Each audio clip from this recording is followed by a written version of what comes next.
Another question, normal lang po ba maka-feel ng guilt dun sa impulse purchase? Ano po dapat next mindset para unti-unti mawala yung guilt? I felt deprived kasi kaya napabili ako ng mahal kahit hindi ko need. Okay, so sa mga hindi alam yung kwento ni Elsen, si Elsen kasi meron siyang hobby yung airsoft gun and napa-impulse buy siya ng isang airsoft gun na ginamit niya yung 90% nung savings niya. So it was an impulse buy. Pero yung airsoft gun na yon, according to him, since 2019, parang gusto niya na bilhin. And nag-worry siya kung na magagalit yung misis niya, pero napag-usapan na naman, which is good. So, ang tanong niya ngayon is, paano matatanggal yung guilt dun sa impulse purchase niya? So, ang una kong sinabi sa kanya, nung una niyang kinuwento sa akin itong situation na to is to learn the lesson. At mukhang gets naman niya na mali yung ginawa niya and dapat hindi na siya maglinger dun sa mistake. Recognize that he made a mistake na mag-impulse purchase but focus on rebuilding the savings. Nagamit niya yung 90% ng savings niya, at least meron pa rin 10%. Try to look at the bright side. Hindi ubos lahat. So if there's a minor emergency, hindi niya kailangan mangutang. Pero, ang immediate na financial goal niya is to rebuild yung savings niya. Rebuild the emergency fund. Knowing that next time na meron siyang temptation to purchase a want impulsively, kailangan niyang balikan itong guilt na nararamdaman niya at this point para ma-discourage siya na mag-impulse purchase ulit on an unnecessary item. So, paano mawawala yung guilt?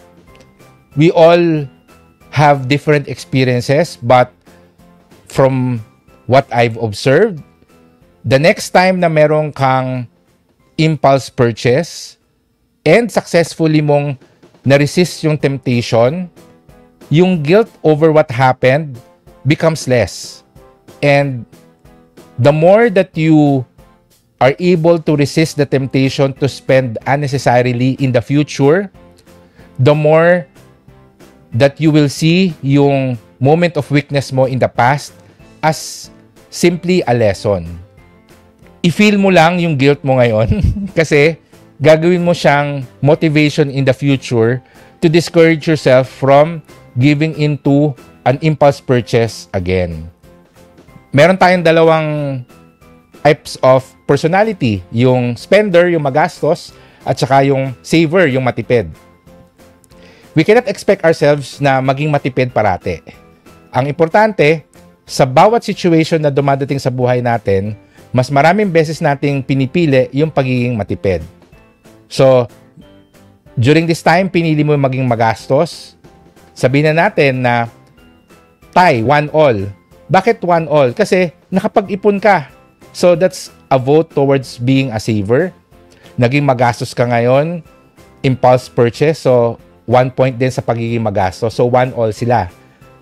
Next week, bukas, next month, baka meron kang impulse purchase temptation again. So sana maging matipid ka para 2-1 na yung score. So for every opportunity to decide kung alin doon sa dalawang klaseng tao yung gusto mong maging, it's a vote for that personality. Hopefully, after a year, mas maraming votes yung nakuha ng pagiging matipid, and that will definitely encourage you and motivate you more to fully become that type of person. So again, hindi naman tayo perfect. Ang importante, we are trying to become better.